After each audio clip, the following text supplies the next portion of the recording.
Ingatna teh kana ud'uni wa astajib lakum.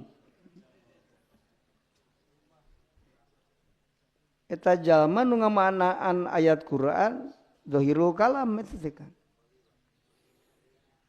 Padahal mah kudu mikir ud'uni astajib lakum teh. Aya astajib teh doa nu kumaha? Gusti nu diijabah ku Gusti teh doa nu kumaha? Teu pernah nanyakeun urang. Ingetna teh diijabah we doa. Teu sakur doa diijabah. Taroskeun deui.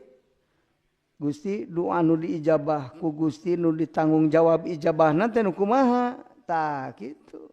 Jadi perlu boga ilmu urang keur ngabentuk doa anu nepi ka maqam mustajab. Lamun jalma aya mikiran ijabahna hungkul teu nafakuran doana urang. Eta jalma pinter nuntut hak teu inget kana kewajiban. Ta dunya teh ramena teh ku eta. Mata nyalahkeun batur we, teu inget kana kewajiban. Itu. Lamun jalma teu sadar kana kewajiban sorangan sok nyalahkeun batur. Tapi lamun inget kana hak batur mah ku urang teu kacumponan. Kahiji urang moal ngarasa alus, kadua era datang hak ti batur teh. Da urang teu tanggung jawab kana kewajiban.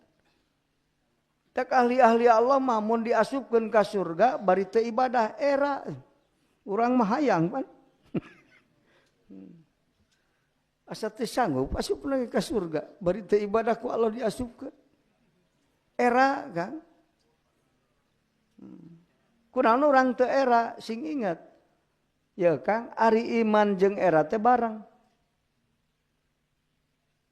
Al haya'u wal imanu kurina jami'a.